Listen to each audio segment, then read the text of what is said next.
un jardin d'Éden, et depuis, c'est un désert affreux. Rien ne lui échappe.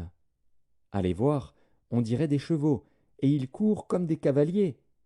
À les entendre, on dirait un bruit de chars sur le sommet des montagnes où ils bondissent.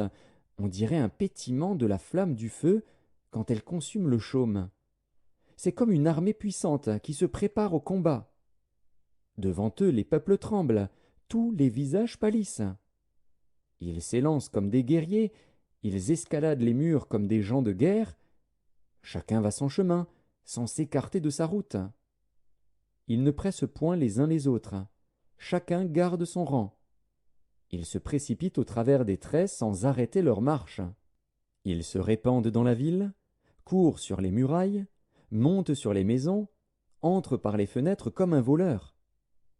Devant eux la terre tremble, les cieux sont ébranlés, le soleil et la lune s'obscurcissent, et les étoiles retirent leur éclat. L'Éternel fait entendre sa voix devant son armée, car son camp est immense, et l'exécuteur de sa parole est puissant. Car le jour de l'Éternel est grand, il est terrible. Qui pourra le soutenir?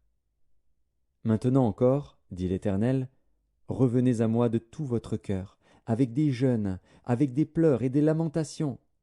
Déchirez vos cœurs et non vos vêtements, et revenez à l'Éternel, votre Dieu. Car il est compatissant et miséricordieux, lent à la colère et riche en bonté, et il se repent des maux qu'il envoie. Qui sait s'il ne reviendra pas et ne se repentira pas, et s'il ne laissera pas après lui la bénédiction, des offrandes et des libations pour l'Éternel, votre Dieu. Sonnez de la trompette en Sion, publiez un jeûne, une convocation solennelle.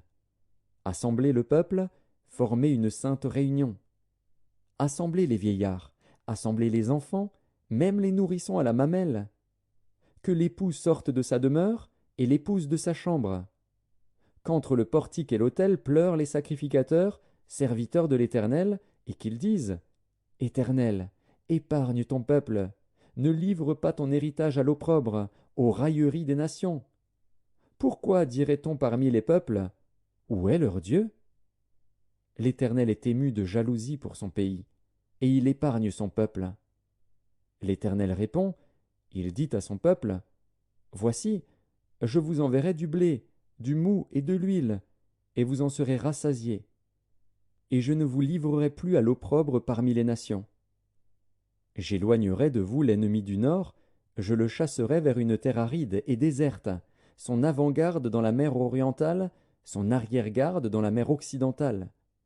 Et son infection se répandra, sa puanteur s'élèvera dans les airs, parce qu'il a fait de grandes choses. Terre, ne crains pas, sois dans l'allégresse et réjouis-toi, car l'Éternel fait de grandes choses.